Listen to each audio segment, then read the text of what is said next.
Hello. If you want to know some important things about Social Security for young and old, but mostly young, stay tuned.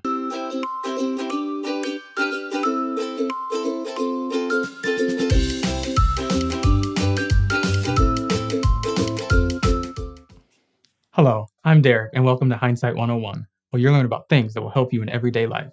Now, the reason why I want to talk about this is all the information out there that I look at is mostly talking about when I'm about to retire, a couple years from now, 5 years from now. Nothing really talks about if I'm younger. And most of my audience is in their late 20s or early 30s. I'm in my late 30s. I know I have a baby face. So I want to put out information that will help people who aren't ready to retire, that have a long way to go and need some information, advice, and that's where I'm here to help. So let's get going. Now, first off, all the information that I'm going to give you is going to be estimates because it's always changing each year. So right now, I'm going to give you a range of what it's like for 2018 and know that you'll have to check the website or other information as we get past 2018. So first off, you're going to need credits. You need 40 credits in order to qualify for Social Security. And how you get those credits is by working and making money. You have to make at least $1,300 in order to get a credit. And for every $1,300 you make in a year, you'll get a credit for that up to 4 credits. So let's just say if you make $6,000 in a year, you'll get the max of 4 credits for that year. Now, to get the 40 credits, since you can only make 4 credits a year, you need to work 10 years where you make at least $6,000 in order to qualify for Social Security. So the same rules apply if you're in the military or you're self-employed, but they have some special circumstances. So if you're a domestic worker, you work on a farm, or you work at a church that doesn't take out Social Security, they have special rules for that. But I would talk to the Social Security office because it's kind of a gray area and you want to make sure you have the most information about that and how they calculate it. Also, if you work for the government and you get a pension, they calculate it a little bit different. But to be on the safe side, I would just get a part-time job to get you to the minimum, like I said, $6,000, so you can get all your credits. That depends on if you've worked in the government all your life or if you're just starting out. Like myself, I work in government, but I made all my credits before I started working in the government, so I'm good. Next, let's talk about eligibility. And like I said, you have to have 40 credits before you can even qualify for Social Security. But it doesn't stop there. You have to be at least age 62 in order to qualify for Social Security. You may have a ways to go, depending on how old you are, to even collect on that money. But when I say 62, that's for reduced benefits. You can get it at that age, but you won't get the full amount. If you're born 1960 or later, you have to be 67 in order to qualify for full Social Security benefits.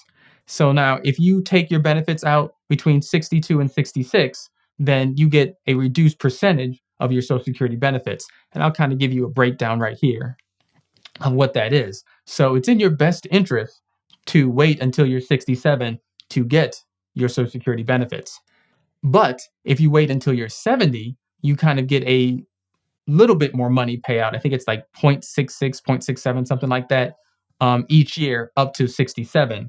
So you get a little bit more money. So you have to decide if it's worth it for you to wait. So let's talk about everyone's favorite topic, and that's about the money and how much you're actually going to get when you retire, as of right now standards. So if you retire right now, the average person gets around $1,300, a little over $1,300 a month. If you calculate that by year, that's only a little over $16,000. So that's not a whole lot to live off of. So you might want to start planning ahead for other supplemental income. But the highest you can get is a little over $26,000. Still not great, but you have the highest 26, but there are so many other criteria trying to bring you down.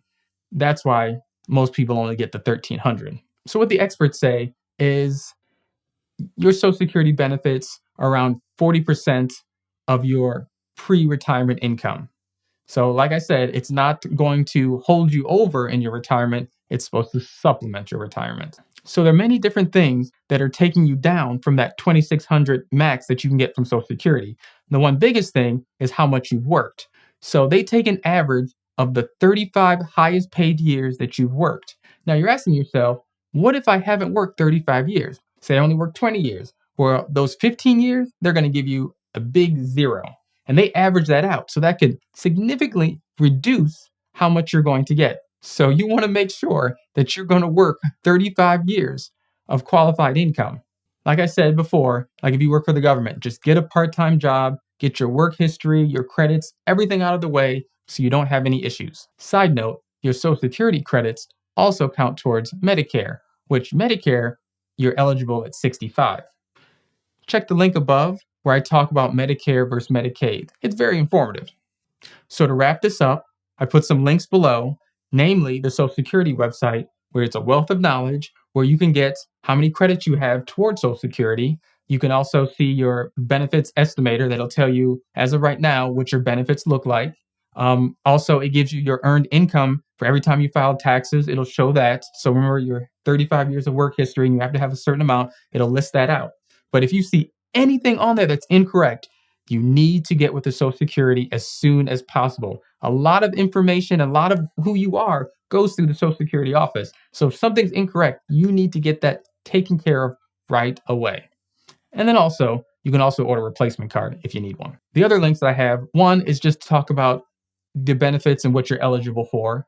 And the last link is a retirement estimator. So it'll tell you how much in Social Security benefits you're getting, and then how much you want to have for retirement and what supplemental income you'll have to have in order to reach that goal. So it's a lot of planning, some great advice, but if you're ever unsure or if you're kind of close to retirement, talk to a financial advisor. They can help you out a lot, and usually they're up to date on the rules that are always changing each year. Thank you for watching. If you like what you saw, hit that like button. If you want to see more, hit subscribe. And if you want to stay up to date, ring that bell. Take care.